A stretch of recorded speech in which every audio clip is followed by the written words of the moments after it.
I know we left off. I was talking about mothers and how they try to make choices for their kids because of the fathers and stuff. So, that we can go on and on about that. Again, like we said before, that'd just be a series in itself. So we don't want to give away none of our secrets and stuff. If heaven authorized, Lord, order me a lift. I'm just trying to be in your presence till you bless me with this gift. All of my friends dead and gone, no time to right their wrongs. Heaven must have. What are some black people names? What are some names that when you hear it, you like, yeah, they black? Really any name that's named after like some type of alcohol. Alizé, Monet, Chardonnay. Most likely your parents probably drinking when they have it. Anything with Anna in it. Yeah. Anna, alright. Isha. You just know black. Jamar, black name. Yeah. Lamar, black name. Yeah. Well, anything that ends with the AR also, yeah. Shaniqua, black name. Jasmine. You know how many different names they spell Jasmine? JSJY JZ. Like Jasmine. Just every Jasmine I know is just ghetto, just black. Or what about like when the name is like simple? Like I had a friend in college. Her name was. You ready for this? Her name was ME apostrophe LE apostrophe SA. The hell is that? Me Lee Sa. Your goddamn name is Melissa.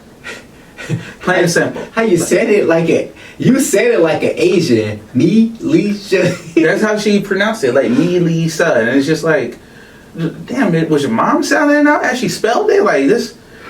So anything with like an apostrophe or a hyphen. You already know. Yeah. You already know. It ain't even how it sound either. The Brickishaw. The Brickishaw. Why? Sharkeisha. Oh yeah, Starkeisha. Yes. DeMarcus. Spontaneous. Oh hell no. I wish somebody would have named it. Well, they probably did. Ladarius. Yeah. How about I went to school with somebody that name was James. So it was JA apostrophe MES. Just name the bastard James. Why not just say James? Like, what's the point? I knew this guy his name was Delanor. And it's like, all right, that's a little feminine, weird. No. His name was his father's name backwards, which was Ronald. Like, I appreciate the creativity, but stop. Because they got to live with this. Look, And look, if you want to be creative, get tips from Daryl's dad. It's five Daryls. he went the George Foreman route. that is simple. Right? 1-800 handing out names. It's a boy, Daryl. Oh, that's Daryl. Daryl. Like, I mean, doesn't get any easier than that. Barkevius. Oh no. If you think I'm lying, look up the linebacker from the Dallas Cowboys. Just stop with these names. Like, you realize these kids have to spell these names while they in school. Exactly. You realize that these kids have to get jobs. So when people look at the application and see Sharkeisha, and it's going right to the bottom of the pile. Right, because it's immediately assumed that like she about to punch somebody in the face. She about to be there like this, answering the phone. What y'all want? So stop. You hear the gum smacking already. Like, oh goddamn it! Like she could be an MIT graduate, but the first thing you see that name and it's like, oh, she gonna be a problem. Already. All right. So what things shouldn't you do or say to black people? Well, I learned this the hard way. You should not step on a black person, like on the back of a black person's shoe. Or the front. Yeah. Not step on the shoe at all. Yeah. You know what? Don't touch a black woman's hair. Right? Don't like what they did to Don't us. play with water in terms of like playing with a black woman. Oh, and yeah. Her hair. Oh yeah. Don't do what they did to us at the function. Do not sit us in the back. Don't sit us with each other. Right? What you don't do with black people is follow them around the store. You just assume they ain't got no money. That make people act stupid. Do not follow me around the store. Don't assume when my card declines that means I have no money. I lock my card. Don't assume that they just want to eat chicken. Don't, just don't. I barely like chicken. It's cool. I don't mess with watermelon at all. Yeah. Things you don't say to black people. Is that your hair? Oh, can I touch it? You're one of the good ones. You speak well for somebody like you. You know what? What you don't say to black people is you people. Yeah. I could trust you in my house.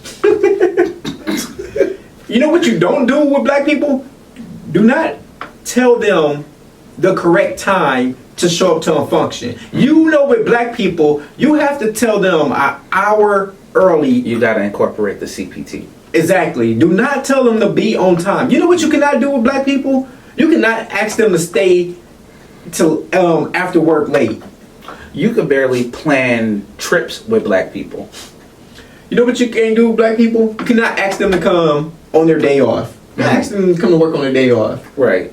You can't even ask them to do nothing without getting paid. Right. Exactly. Attend a function after work.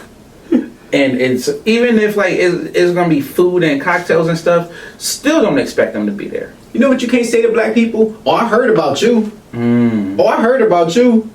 You know what you can't say to black people? The police. You know what you can't say to black people? Oh, you got the right one. You got the right one. You know what you can't say to them? I ain't the one. Oh. Don't I know you? Oh yeah. No, you don't. You know what you You don't. know what you can't tell them. You know what you can't tell a black. You can't randomly go up to a black person and say, "I ain't gonna tell you no more." I promise you, I ain't gonna tell you no more. See what happens, Or what's really good. or fuck around and find out. So let us know things that you can't do or say to black people. We might have missed some. We have. So let us know. Or how about one? It's whatever. But it's whatever. Oh man, this is crazy. I don't know why I found so much enjoyment in this. I don't know why. Okay, so we're gonna pull one from out the hat. Do you think forgiveness hold power? Yeah. And I'm also of the opinion that you can forgive, but that doesn't mean that you have to forget. Okay, and I believe forgiveness holds power.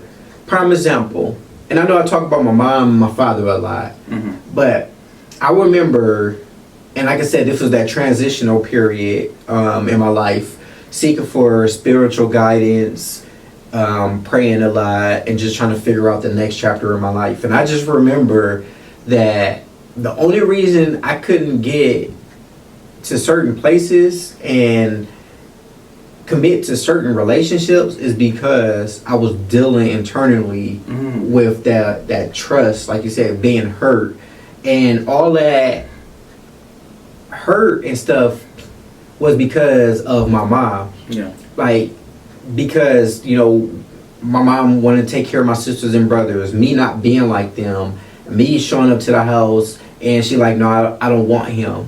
And in my mind, it was always that constant reminder or that thought, like, why don't she want me? So no matter what I did, if I was part of a basketball team, relationship, whatever, I always felt like I wasn't wanted, right? Because it was always that thought, why wasn't I good enough? Yeah. Right? And in order to accept life and people in general, like, I realized I was harboring a lot of feelings towards my mom.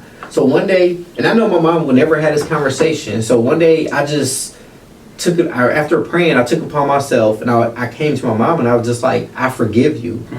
like, I forgive you. I was like, I know you're never going to take accountability. I know you never going to have this conversation with me. But I went up to her, it's like, you know what? I forgive you. And I gave her a hug. Like, I forgive you and I love you. And sometimes forgiveness isn't for that person. Yeah. Sometimes forgiveness is just for you. So that you could heal. Yeah. Yes. So I feel like forgiveness does hold power. Yeah. Absolutely.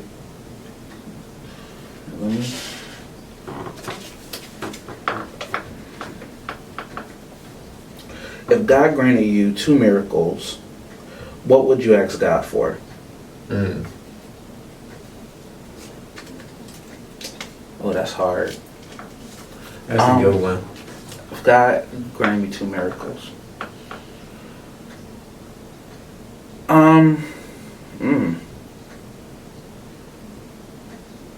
That's actually, I don't know. I don't know. That kind of stumps me right now. I don't know. Yeah. I really don't know.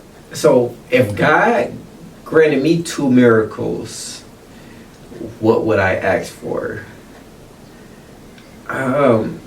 Automatically, first thought is I would want to bring my grandmother back. Okay. I would want to bring my godmother back. But then my thing is, like, how would society really accept that? Like, I thought you were gone. You know, you're coming back. So, and I know bringing somebody back, like, you don't know where they're at.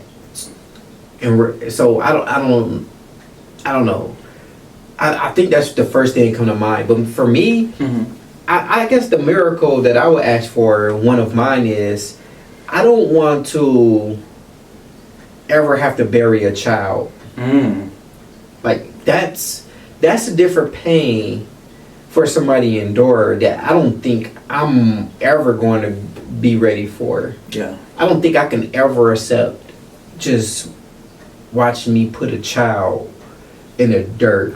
Right. So if it ever came to that opportunity where it was my child life, I guess the miracle I would ask for is, if it ever came to the opportunity, just take me. Yeah. Okay. Like, just take me. I would trade my life for theirs. I mean, I live the good life. I will want them to continuously living a life and building something for themselves. So I guess that'd be a miracle that I ask for. And then the second miracle I would ask for, and I know it's tough, but I'm tired of walking around seeing people homeless. Yeah. So I guess the miracle that I would ask for is, if he could just grant me, a building where I can have the homeless stay there, and not just stay there for free. Like, of course, by them cleaning up and having different chores inside this facility is their way of earning that place to stay. Yeah. I would have, like, classes to help normalize them, empower them and stuff. So when they do get from the facility and they get on their own, they will be able to function. Because so many places, they give them houses and they give them different things, right? And then they get out of those houses within the next 2 or 3 months, because it's hard taking somebody out the streets in survival mode for so many years, but you never teach them, give them responsibility. Think about it, because every time they get money, that money is spent on liquor, that money is spent on drugs, that money is spent on women, so many different things. So they never had the responsibility for so many years to pay a bill, to pay rent. So I would want a facility or facilities to help the homeless. So I guess that'll be my 2 miracles. Okay, I like that. I would piggyback on, like, with, like, the poverty and like the homeless, because especially, like, with Wisconsin and Milwaukee, it's like we have, like, 2 extremes as far as, like, the weather goes. Like, either it's incredibly cold or it's incredibly hot, and it is heartbreaking seeing, like, like a homeless person, like, out there. And like, understandably, I know some people are like, well, they're there because, like, they want to be there. No one wants to die. No one wants to no one wants to, you know, be in such an extreme circumstance that, you know, like they have to choose between, you know, like food or clothes, or like making, you know, like irrational decisions. So I mean, even like so many homeless people, like the only choice that they feel they have is to commit some type of petty crime in order to go to jail for them to have shelter. Yeah, and stay warm. Yeah. So definitely that. The other thing that I was like thinking about, and I felt like it was somewhat selfish, but with my daughter being special needs, I love her for like who she is and what she is. Mm-hmm. The miracle that I would want is for people to be accepting of her and like more understanding of her, because I feel like with so many like, you know, disabled and special needs people out there, it's still like insane to me that the disrespect and disregard that so many of them still receive. Yeah. You know, like under like rightfully so, she does things that are a little like eccentric or like beyond like the scope of like most people, or well, most children her age, but like she's a good kid. Yeah. And I wouldn't even just like put that on her. I would just say for like everyone, like, so I feel like the miracle would be people having more of an understanding of the disabled, of those with special needs, and treating them like, you know, deservingly, because I feel like some people they start to act different and treat people different once they're involved with those type of people. Yeah. And it shouldn't take for that to happen, because I didn't see it as a punishment or anything. You know, it's just one of those things of like, you know, I was dealt this hand and I deal with it. Mm-hmm. Yeah. So what are black people nicknames? Nunu. Ray Ray. TT. Pookie. Man. Brother. Cuh. Twins. Oh, I hate that one. Anything with little in front of it. Uh-huh.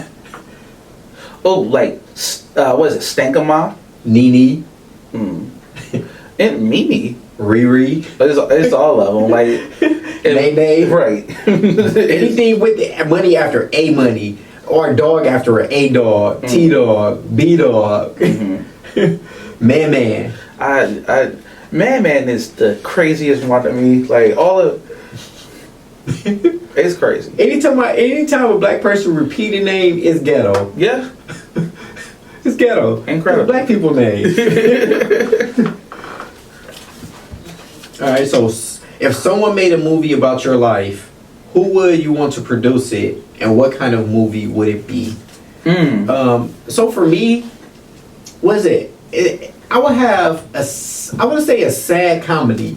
Okay. If that makes sense, a sad comedy, because I've been through so much in my life, but then people that know me know that I'm barely serious. So it has to be one of those things that will have you crying and laughing, and you don't know if you crying from laughing or you laughing from crying. So it would be one of those. And the person that I would want to produce it is Will Ferrell. I would want him to produce my movie, because he has that serious comedy that tells a story, but then also that, you know, it's funny at the same time, so you don't get lost. I won't say, at first I used to say Spike Lee, but he won't bring out the comedic side of it. Yeah. And I can't say Tyler Perry, because we will be stuck on one scene forever throughout the whole movie. My story would never get told. Yeah. So, Will Ferrell. Okay. So mine, I'm gonna take it into two different directions. The first one, I think it'd be great if it was like kind of like that, like indie Sundance film, like Cannes Film Festival style. So like an independent like film. Okay. Because I feel like that it's more of a genre instead of just it being like a low budget movie. I feel like it's more of a genre. So I think that would be a good idea, and I would choose Donald Glover, Childish Gambino, to do it. Okay. So because like one of my favorite albums is watching movies with the sound off, and also because of the internet. So because of the internet, that's Childish Gambino's, and he had a special movie and a script. If you got like a certain copy of it, I wasn't spending like $200 on a vinyl. So it was called "Clapping for All the Wrong Reasons." Okay. Barely any actual like dialogue in it. So no one's really talking. It's just like these moments that are like just happening, like just kind of interspersed. It's but it pretty much details the entire album without even hearing the album. Okay. So he's at a house party that he threw the house party, but he doesn't even want to be there. He's like kind of off doing other things. He's chasing after this woman, but he feels like so alone, and then all this chaotic stuff is happening, and then he just says, "Get the hell out of my house." So I feel like that would be exactly like how I would throw a party even. The other way. Did you ever see that TV show The Get Down? No. Okay, so that was like a Netflix show that ran for like 3 seasons, where it was they were in the Bronx, I want to say. So it was kind of like the start of like hip hop and like what's this, something in the Furious 5. So it was kind of like how they got like built. So I would want something that is like almost like blaxploitation style. So like it's like some like kung fu type of stuff in there. It's a whole bunch of like just overly black, but it doesn't take itself seriously. Like a Black Dynamite movie, something like that. I was thinking in my head like, "Gotcha, sucker." Yeah, like I'm gonna get you, sucker, like that right there. Like, what's this jive you talking about? Like, it'll be, yeah. So on the black side, on the side. It'll be something like that. But in order to like make it even like more insane, and I know like people will like watch it because of it, I would have Martin Scorsese do it. So a man that like entire like catalog is nothing but like gangster, like Italian movies. I would have him make a blaxploitation movie. That's crazy. I can picture that in my mind. So what are black people wishes? That you wish someone would. I wish it would. I wish it was Friday. Or black people wish. I wish it was payday already. Damn, man. I know I ain't paid my bill. I wish these lights were still on. Damn, I ain't paid my phone bill. I wish this phone's still on. Damn, I wish you knew how much I need that money. Black people wish. Damn, man. Once I swipe this card, I wish it go through.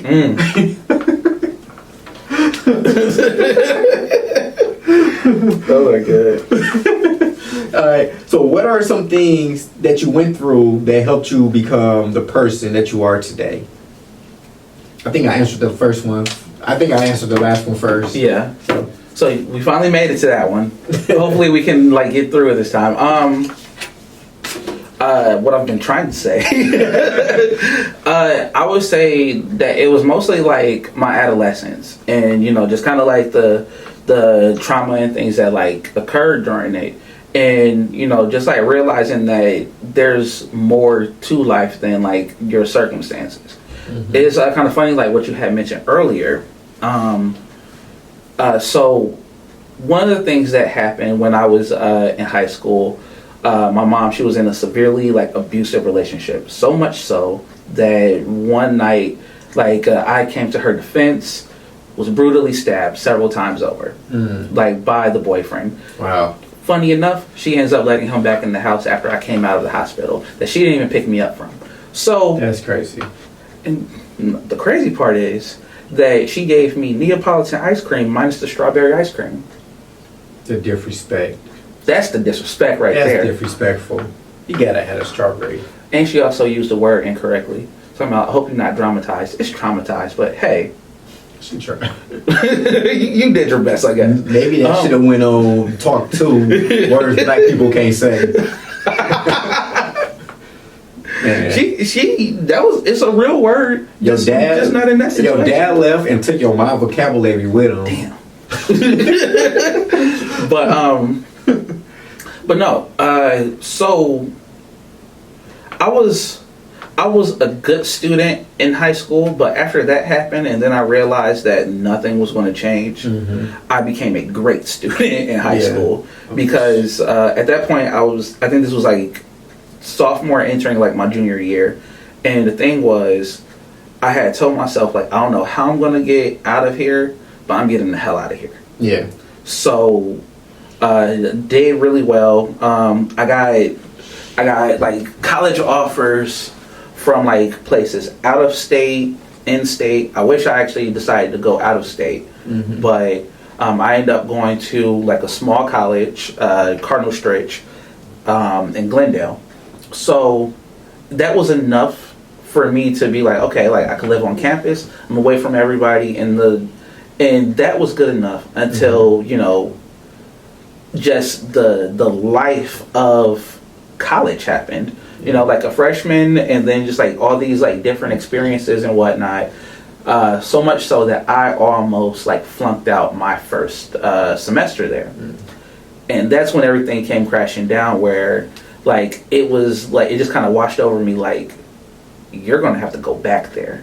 If this doesn't work, you're going back. Yeah. And from that point on, it was like, oh hell, never. Never. I'm not. I refuse to go back. I'm not going back because like I know what's back there. It wasn't like a fear of him. It was more of like the status quo. Like I'm gonna go back there. You already know what's going to happen. Like the violence is going to escalate, and then like with like your involvement into it, then like you know violence begets violence is going to be like a whole thing. And I refuse to be a part of that. So I felt like that realization of and it kind of goes back to like the failure thing, realizing what could be and making sure that it wouldn't. Yeah. Whew. I mean, I was in a similar situation where I said this before, where I was a kid raising a kid. I went down, I was upstairs, and my mom's boyfriend, same thing at the time. So he was a drill sergeant in the Army. So, you know, I automatically was overmatched. But I knew one thing I had on him was a reach. Because he was short and I was tall. Yeah. So I just remember her hearing noise, a lot of noise downstairs, and me going downstairs trying to defend her. Him trying to choke me, and I just like, I'm gonna use your reach. And I'm just punching him and stuff. And the real thing about it is, my mom kicked me out. Exactly, kicked me out. And then I ended up meeting this old, I won't say she was super old, but she was way older than me. But again, it was one of those things where you had to do what you had to do. I had to sneak in her house. I was in like a crazy situation. She had a baby. She would sneak out. She would leave out of her house, go be with the ex-boyfriend, the baby father. Well, I'm stuck upstairs with the baby, but of course I can't make a noise because I already don't supposed to be there because she stayed with her parents.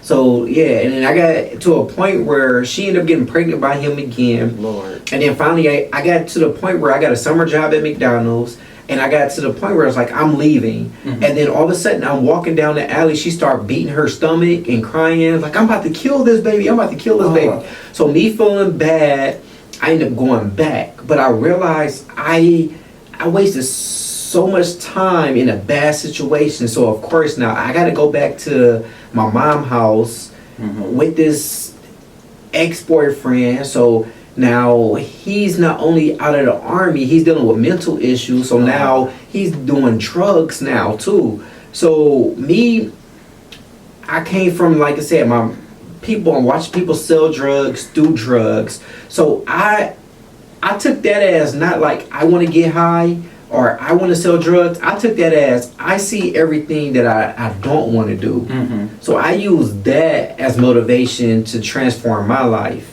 And then one thing just helped me get out of it is me having a kid, and then me finding my fiance, and that was just like, you know what, this. If heaven offer rides, Lord, order me a lift. I'm just trying to be in your presence since you blessed me with this gift. All of my friends dead and gone, no time to right their wrongs. Heaven must